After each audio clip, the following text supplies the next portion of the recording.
Welcome one and all to VGMporium, video game music and more. Hope you all had a Merry Christmas and enjoying your holiday break time.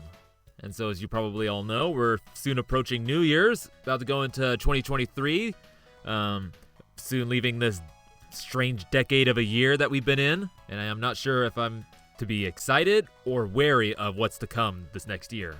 And so that means that this is the last episode of the year, and I thought of a cool way to do it, to set it off with, is with the first In the Field. Yep, an introduction of a new episode style, VGMporium, In the Field. Whereas I will be going out and awkwardly interviewing people until I gain more skills with that. And what I started this off with was going to Sacramento Gaming Expo that happened the weekend before Christmas weekend. So I went there on Saturday the 17th, which was, again, my birthday. This will be the last mention of my birthday. I mostly went there because a couple of my friends were going to be having tables there selling their merch, like, their art and whatnot. And my sister was going to be there helping them out, and they had some guest passes that I could get in with because, hey, birthday boy, you get them for free. And, I just, brought my little field mic with me and just saw what would happen.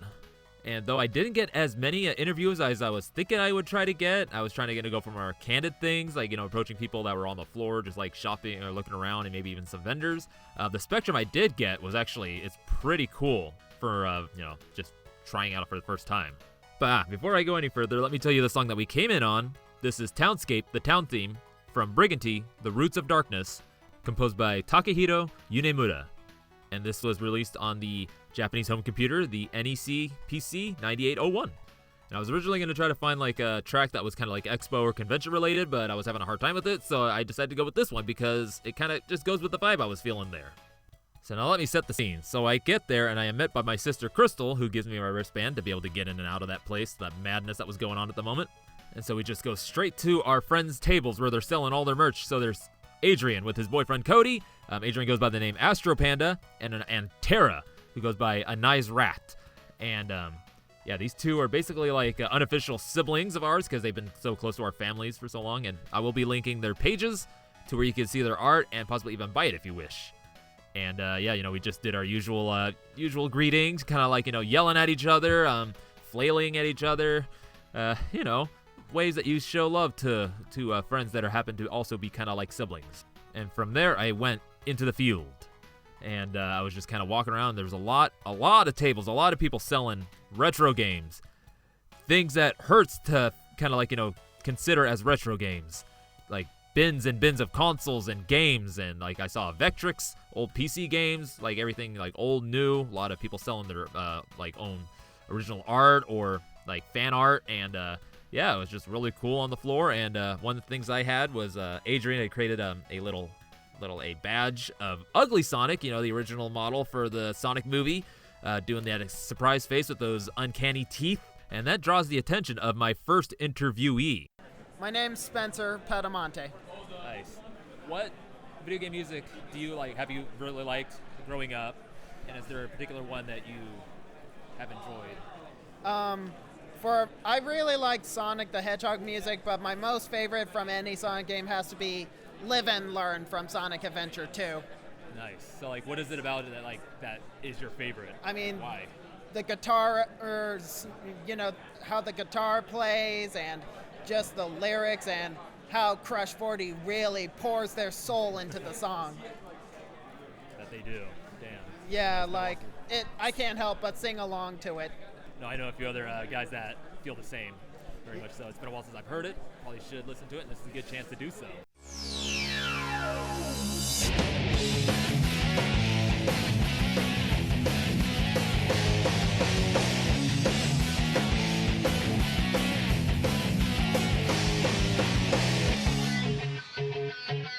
Can you feel life moving through your mind?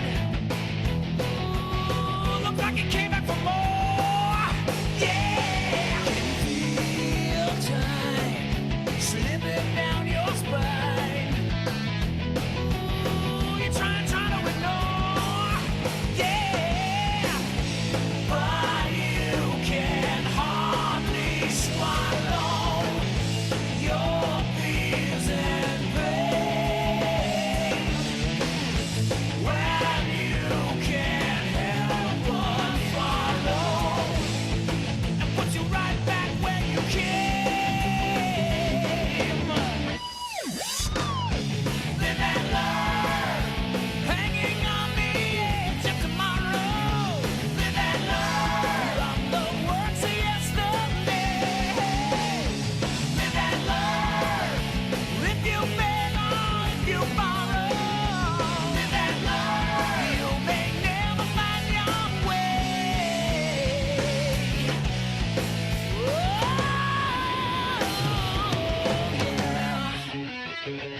Oh man! So now you told me that you did a pretty good Jaleel White Sonic impersonation.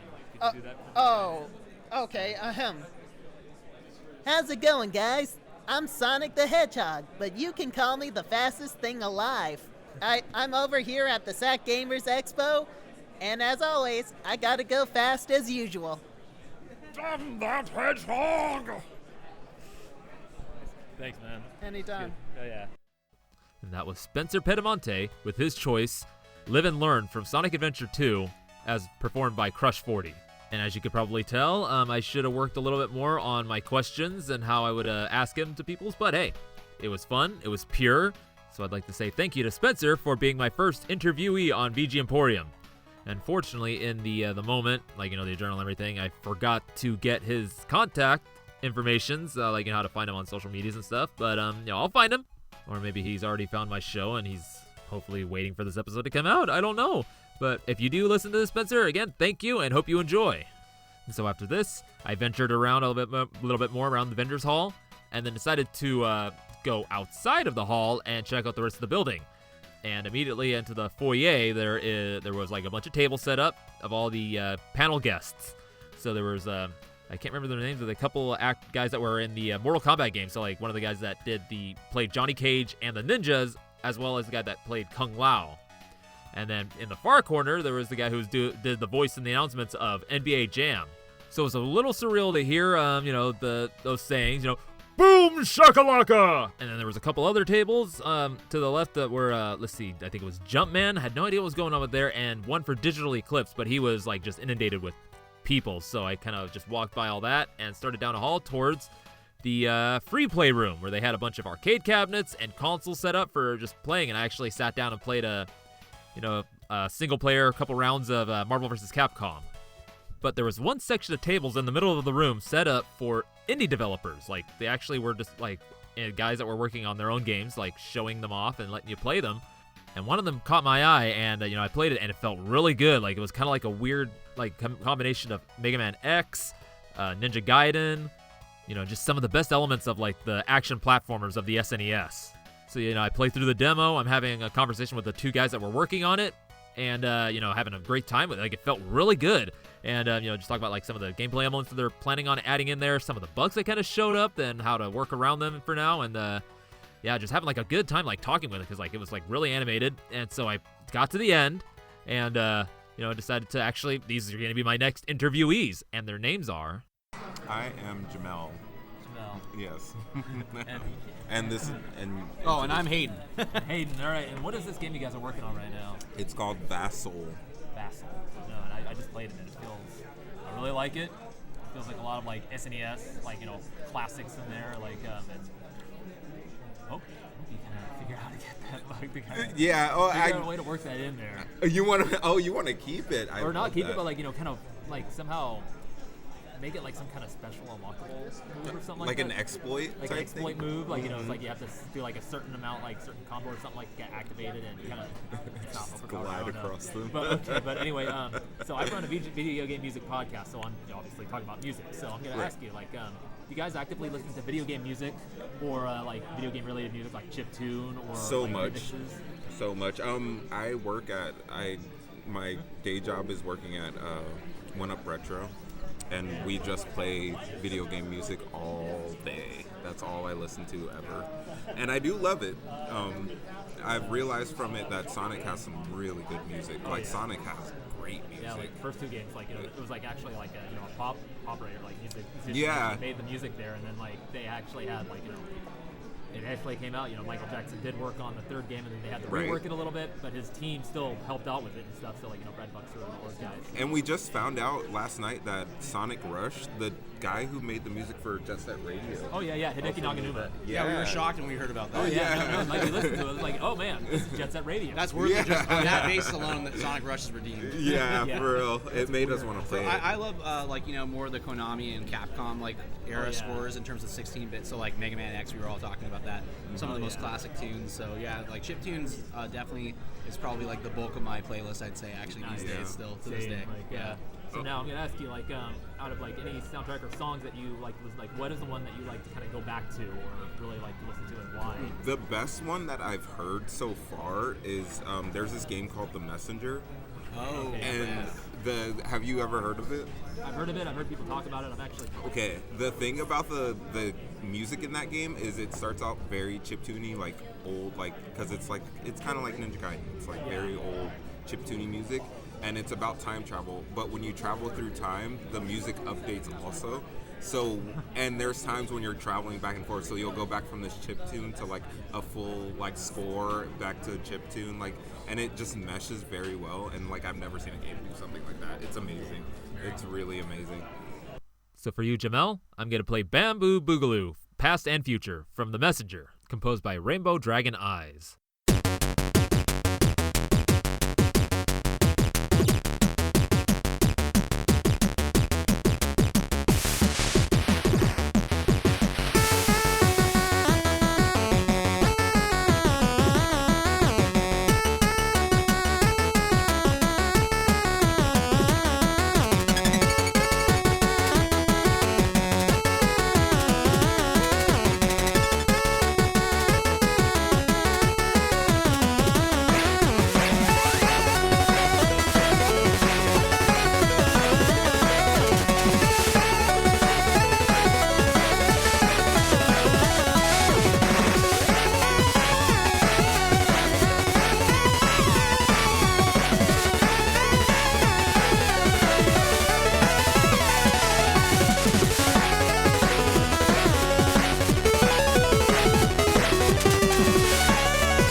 Yeah, and then for me, I would say, it's probably like a very cliche answer, but like Bloody Tears, you can't go wrong with like Castlevania, or like even like Michiru Yamane. I think like the classic NES soundtrack is like some of the best like that they've had in the series. So, and of course, it keeps on getting better and better as you go into like the Symphony of the Night era, and then even the GBA. Harmony of Dissonance wasn't the best game, but it had like a decent, like really good intro music. Yeah. I really like the what is it like the Nice. I'm not what's the the main only one. theme? It's like Legacy of I don't know something like that. No, it's Theme of Just Belmont. Yeah. It's just The answer I'm grasping for is Successor of Fate. Theme of Just Belmont. It's really underrated Yeah, no, amongst it's the just like one of my Castlevania. Yeah. You know what? I'll say this right now since the video games music-centric podcast. Castlevania Judgment's not a good game, but the music's like some of the best in the series. The remixes they've done for that, like if you want to listen to like Vampire Killer or even the Bloody Tears, I recommend that like as a heavy metal remix. It's really good. Okay. It's done by the guy who did a lot of the Rising games like Bloody Roar 3 and things like that. Nice. And Bloody Roar 3 Okay. has that really cool jazz fusion. kind of to Okay, it. this is gonna be a good time. Okay. I think I'd recommend it to your listeners for sure. Well, Hayden, just as I did for Jammel, I'm going to play you 2 tracks here. First will be To the Center of Demoniac Castle from Harmony of Dissonance, composed by Sosgiro Hokkai, followed by The Tower of Dolls from Castlevania Judgement, composed by Yasushi Asada.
Thanks, guys. Yeah, Yeah, of course. first, thank you. Yeah, thank you. Appreciate you playing the game. Oh yeah, no, like I said, it was a great fun time. Like, you guys have kind of like a timeline as to when you think it'll be. I'm hoping to have like a full demo, all 3 characters playable. 3 characters? 3 characters. Yeah. Yes, 3 whole characters playable by the end of this year. Not this year, but you know. He's not a fan of sleeping. He doesn't like sleeping. No, I have not slept. I actually haven't slept. Oh, that's a very good thing to do. It might help.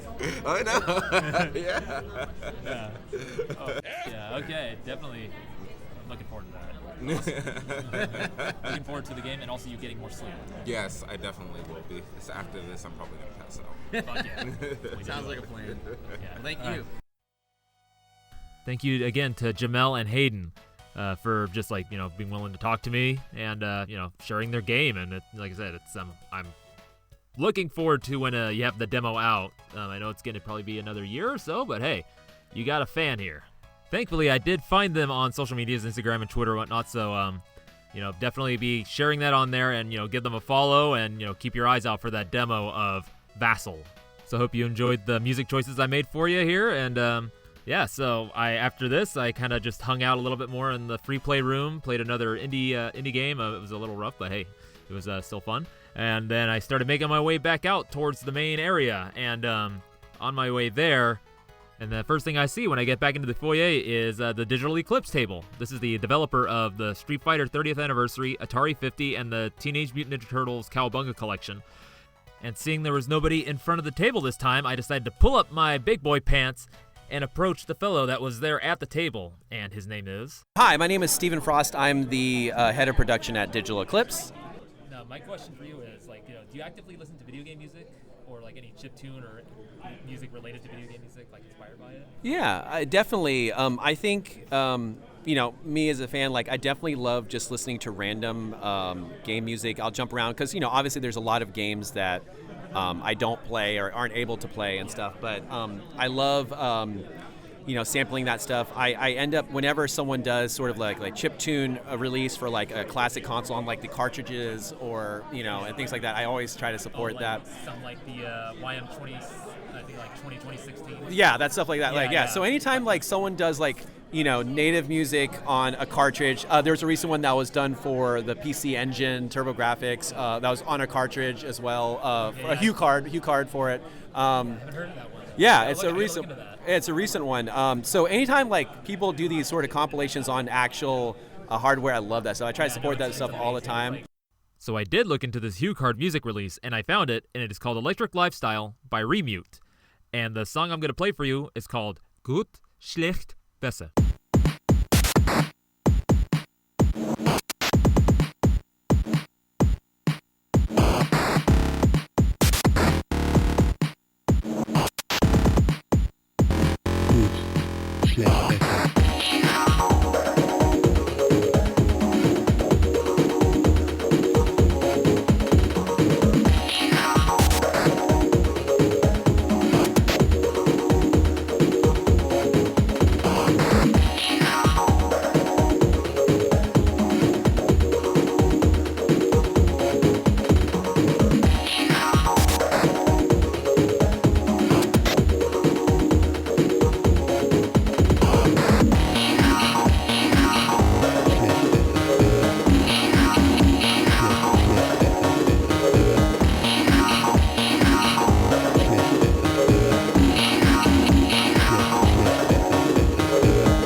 chiptune as well. And, Right.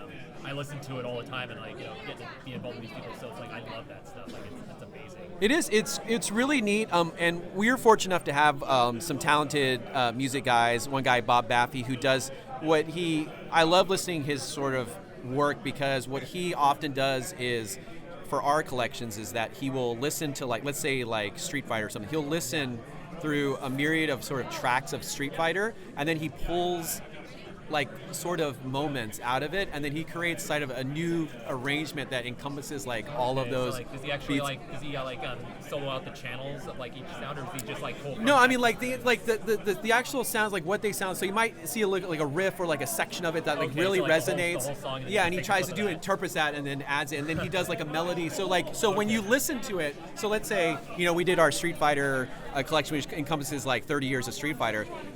He'll create a theme that sort of like encompasses 30 years of Street Fighter, right? Like it's like you listen to it, and you're like, oh, that was from that, or that was from that, right? And it's kind of like this.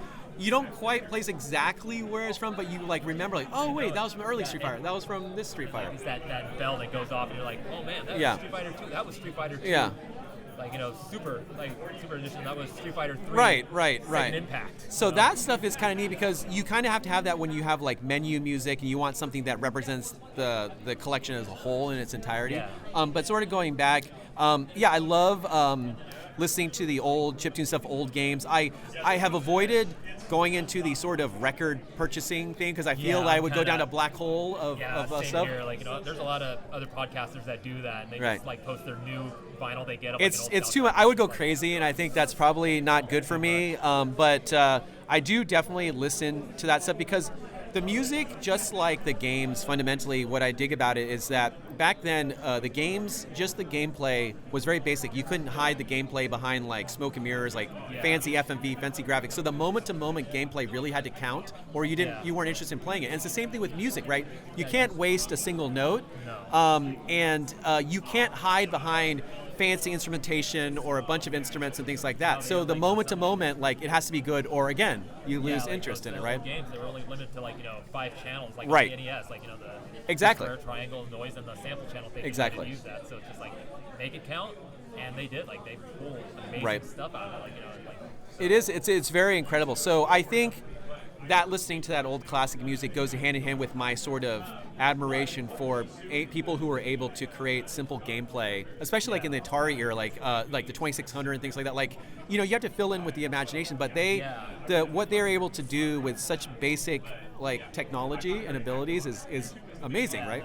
That's the beauty of limitation, is that the stuff that you can just pull out of it is yeah, for sure. It's just, I really dig it. I'm a sort of big fan, and I do. There's some nice simplicity of just sitting there and listening to a Mega Man 2 soundtrack or something like that, or things like that, and just kind of going off. And especially at Sega, we work with a lot of talented people at Sega, and just what they were able to do from the early days. And a lot of them are still at Sega, so and doing music for modern games and stuff like that. So just to see their evolution of where their music has gone is very interesting. Now, is there any particular OST or set track that you kind of listening to, or original chiptune, or even I don't know. I mean, actually, I can say what I was re-listening recently to the Fez soundtrack, a lot. Every once in a while I dig that out, and I think I will put that on in the background while I'm doing chores and stuff like that. That's the one that I was listening to earlier this week, was Fez again. So here I will play for you the song KN from the game Fez, composed by Disasterpiece.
I think what happens to me is that when we end up doing a collection, like a Cowabunga collection for TMNT or something, then I will sort of just spend time and just get in the mood and listen to that stuff. So it kind of goes ebbs and flows with that.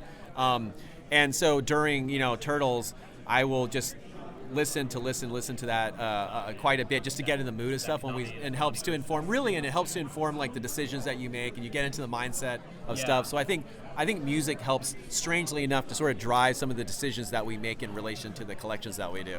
The one that I like, and I don't know who was released by, but there was a kind of a Capcom greatest hits chiptune album of some sort, and I can't remember what it's called, but it has like, it has a lot of like the early stuff. It has a mix of like, Striders and the Mega Mans and Street Fighter and things like that. Some early days. So that collection I listen to a lot because it's so varied. I like the mixture of stuff because it reminds me sort of my childhood and stuff like that. So is it a collection of like the original music? Or Yeah, actually, like, yeah. arrangements? It's a collection of the original music, and I think the Capcom one actually has the original, and then there's an interpretation or a new version of it, arrangement of it, like at the tail end of it. So I'll listen to that, but I like the variety and mixture because it takes me back to sort of like the early arcade days and the early like NES days, which I remember fondly. So that puts me in a good mood and stuff like that. So that sort of variety compilations I really dig.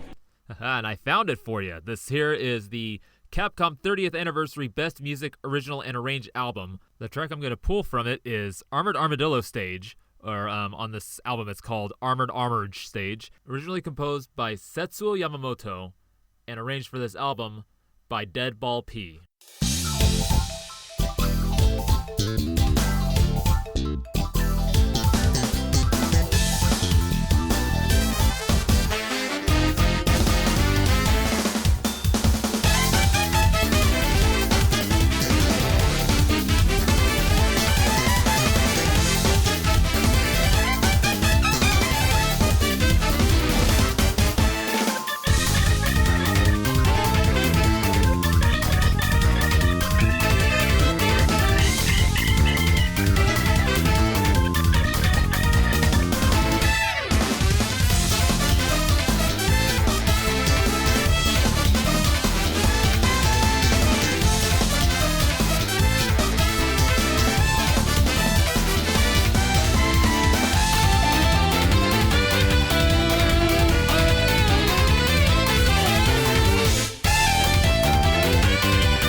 much. Yeah, for, no like, worries. talking with me and like being willing to talk to me about this and like this is Yeah, no problem. Yeah, it's great. Like, it's important. Like, we view preserving these games and stuff like that, but it's also part of it is preserving the music, which is why oftentimes in the collections that we do, we try to have a standalone music player that runs under emulation, so that it plays the game under emulation versus just kind of like ripping it or something like that. Okay, so it's like playing it like emulating the hardware. Yeah, exactly. Okay. So any of the recent stuff that we had that's like that, we basically are getting the game itself to play it, and so it's running emulation. You aren't seeing any video or anything of that. It's just the music that's playing, but it's accurate to like sort of the hardware that it's playing on. Okay, yeah. Nice. Like.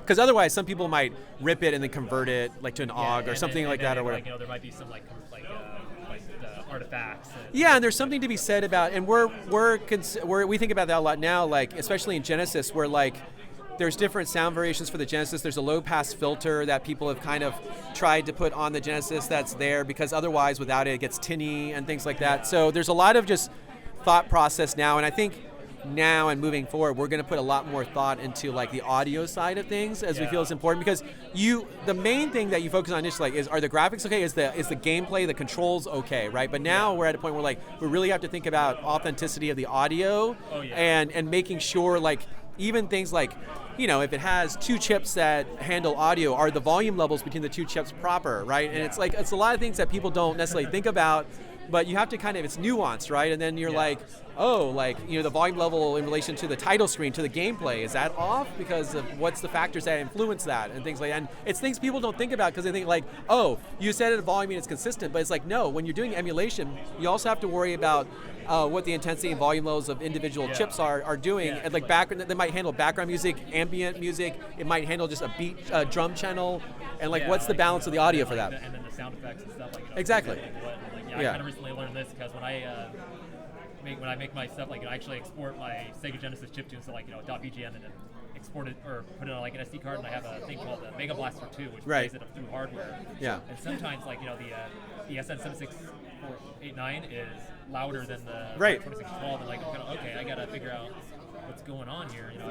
Exactly. So that's a similar. Exactly. That's exactly right. And the Genesis is especially pretty complex in that, and the hardware revisions and stuff. And it's hard to please everyone because there's like, it's accurate from an emulation perspective, but it's played like on Model 1 versus those that played on Model 2. Exactly. Those that played Model 3. And then, those that actually currently listen to on like something that's really clean like the Mega Blaster 2 or VGM Play or whatever. So it's like, everybody's thought of what it should sound like is very different. Yeah, exactly. And that's the thing. One of the updates that we're doing for Cowabunga Collection, which is coming, the patch is coming out soon, is actually we add the option to turn off and on the low pass filter for the Genesis, so that because originally like it's accurate from a digital perspective, but people can perceive it as tinny, right? And so depending on which model you have, it doesn't sound exactly like what you imagine. So now we have an optional low pass filter. If you want to smooth it out a bit, you can turn on the low pass filter in the options and kind of get that as well. So that's what I sort of say, like we have to start thinking about more of that stuff, and audio kind of gets left behind a little bit in some ways, but we're trying to improve upon that as well. Right? Wow. Yeah. Awesome, man. So thank you so much for for your time and just being willing to talk to me. And no worries. And that was Stephen Frost, head of production for Digital Eclipse. Yeah, so once again, thank you so much, Stephen, for just being willing to talk to me and actually kind of go in depth about like the audio and also some of the behind the scene things about what you do at Digital Eclipse with your the game collections that you create. Just the level of care that goes into making these not just a compilation, but more of like an archival kind of like, integrated history of just like the property that you're focusing on. Case in point, the Atari 50, where you actually told me that, it's all like integrated. So like you actually read about read about a game, go in, play a few seconds of it, go out and like keep reading, and then listen to some audio, watch some like video interviews they did with like people that actually worked on those games. So. And like, I really wish I had recorded him talking about this, because like he actually went into depth about like what he did with the Atari 50, the Cowabunga collection, like all the cool things that he and his team did to just like get all this material to put together in these collections. Just like hey, don't take my word for it. Go check these out. The Teenage Mutant Ninja Turtles Cowabunga collection, Street Fighter 30th anniversary, and the Atari 50, as well as like there's a few others that they've done. And just go get them, play them, enjoy them, and learn the history. It's amazing what they've been able to do in the quality. So now, after kind of being a little shaky of actually talking to him, and then also just the surreal feeling of hearing the voice of Tim Kitzrow, the announcer for NBA Jam, just constantly going off in the other corner of the room, I decided to go back into the vendors hall, kind of just check in and hang out with the Civs for a bit, kind of cool down before I made my way towards the Console History Museum hosted by Armageddon Potato Games. And yes, just as it sounds, they had consoles from dating all the way from the beginning all the way up to the most recent things, and they had all these old microcomputers, consoles. They had a Vectrix setup for play. They had all the portable consoles that have been it was really cool to see that. And then they all had games to be able to play on them, or most of the consoles did at least. And in the middle of the room, there was cases full of these kind of looked like prototype cartridges, just out of the ordinary things. And the guy that was working in there, I kind of got to talk to him, and I said, I want to interview this guy because he's got some interesting stories. And he is, as you will learn here, in his own interesting and crazy way, preserving game history, fighting the good fight, so to say. And in how he does it, you shall now learn. And we start this off with by asking, who are you? Oh, I'm Danny with AP Games, or Nice. Armageddon Potato Games, I guess. All right, and so I've just had you've been talking to me, and I've been talking to you about what you're doing here, you're actually preserving prototype cartridges. These are all, there's 100 something Nintendo prototypes. There's more back here. There's 32X, Game Boy, Sega, Master, Atari, 400 XL. There's everything. There's PSP. It's a bunch of stuff. I've been doing this for a long time. Yeah, these are.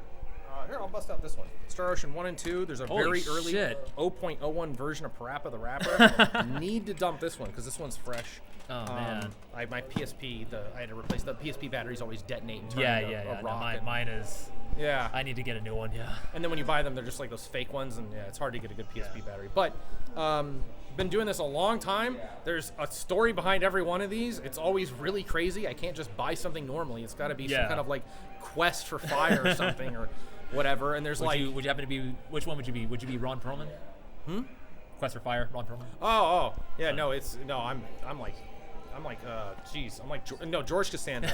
It's really what it is. It's just something stupid happens, and then I have to recover Roger Rabbit for the third time, which is what really happened. Oh, jeez. That thing got stolen, that game, and then I had to recover it from the postal employee that stole it out of my package because I bought it on Facebook Marketplace. All kinds of weird stuff. Some of them wouldn't work. I got the Lone Ranger, and they rewired it, and it can't be dumped normally. I have to use I need a new beryllium crystal to get it to load into the Starship. So that one I still haven't gone through.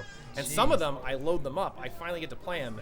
And then there's something I need to do to hack further into the game to even get to a level to get past the wall. Remember that YouTube show, Boundary Break? Yeah. I have to boundary break the game, like Ninja Gaiden 2, to even get to the stuff that's different because there's something programmed there that either breaks the game or prevents me from seeing it, which I have luckily managed to do. And then comparing them is a whole different, that's a whole nother rabbit hole to even compare them, because you should never trust your eyes to compare stuff. You will fail. But if you compare them, as soon as that cat walks by a second time, like in the Matrix, that's when something's up and something's different. You can really go through it. But yeah, there's just it's a weird archaeological dig into the most strange, bizarre world that no one knew existed.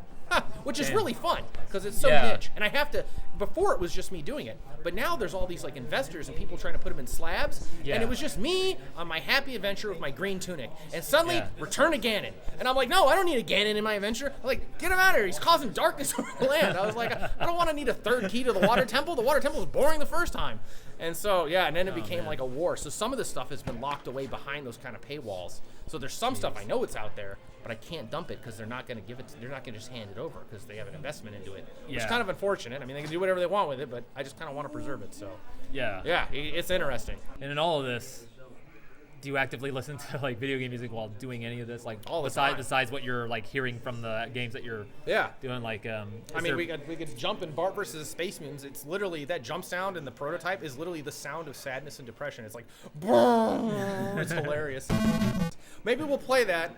But have you ever played American Gladiators? No, I did not. Has the best scream in a game ever. Next to Mission Impossible 2, or Impossible Mission 2, I'm sorry. The scream in that game, also very good, but if you listen to the scream in American Gladiators, I had that, and I set up a Halloween thing and had that in front of my house, and the guys just like, oh, you just hear the guy screaming. It was great. Yeah, but I listened a lot. I listened to DDRKirby ISQ made, or he gave me the ability to use one of his songs for my intro that I was using online if I was to ever make YouTube or whatnot or something. So he actually has my intro music. He made it. His music's really good. Recommend that. And my great genius forgetting to ask you what the name of the song was through my persistent internet searching, I was able to track down which song it was that you were talking about. So what I got here is Starlight Festival by DDRKirby ISQ.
But hey, thank you so much for anytime. talking with me. Yeah. I got this is a Yeah, if you ever want to podcast, let me know. I can yeah. talk. I can tell you so many weird things, man. Yeah. It's just had so many strange adventures. And that was Danny Tatro of Armageddon Potato Games, going through whatever insanity he needs to go to find, dump, and preserve and make available to the public all these prototype games. And yeah, I'd love to have you on the show as a guest proper to, of course, talk about VGM, but also just to learn more about just the craziness that just goes into what you do.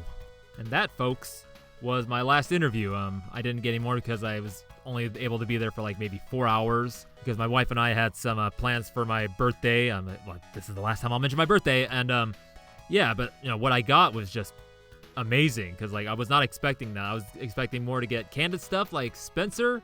But what I got was a good range, was just like, somebody who actually enjoys playing games. Like, so Spencer, I got Jammel and Hayden, who are actually actively like creating their own game, like indie developers. And then Stephen Frost of Digital Eclipse, who puts so much care into these, collections, these preservations of like, video game history. And then Danny, who's doing a different sort of preservation, but still just as important of what Steve is doing. Just like an awesome and great group of guys. And, here I am, just the strange old goober of a dingus coming up to them with a little mic, and I'm definitely going to be doing it some more in the future, hopefully. I definitely know I'm going to be going to the next Sacramento Gaming Expo.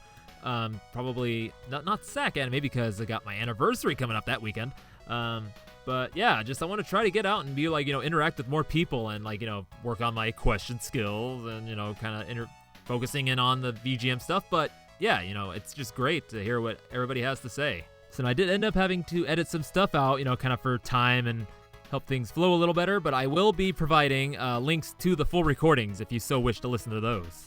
So once more, just thank you so much for being willing to talk to me. So now I'd like to say to all of you listening, thank you so much for once more coming into VGMporium, video game music and more. And to all those that may be visiting VGMporium for the first time, you can find it on all like the different podcast platforms. So that would be Apple and Google Podcasts, Spotify, Amazon, Audible, as well as Stitcher. And then social medias, you can find it on Twitter and Instagram, as well as the website. It's vgmporium.wordpress.com. And hey, there's an email even. There's vgmporium@gmail.com where you can actually send special orders, song requests, into the show. And I'll once I get enough in, I'll do one episode dedicated to the special order. So send them in. I need them. And then as well as, I've been your host, Rage Cage, and you can find me on the social medias such as Instagram, Twitter, as well as SoundCloud, where I create my own original chiptune music. And I have recently created a Mastodon account, which is both the Rage Cage and VGMporium, until I can figure out how to do dual accounts on there without having to do like the whole switching accounts back and forth thing. But yeah, I'm slowly starting to kind of use that. It's interesting. I'm figuring it out, but I also have a Discord set up, and I will be having the link to that in the show notes. There's also a main page where you can find all the different links to everything where you can find VGMporium and myself. Now, as mentioned earlier, this is the last show of the year, and the next one will be in 2023. I wonder what that year will bring. Hoo-da-ha, who knows? But I have a feeling it's going to be a good one. And just to let you know, the first episode of the new year is going to kind of go back to the usual format, playing the track, tell you about a bit about the game, tell you about the composer, and the first episode is going to be Shop Themes 3, so look forward to that.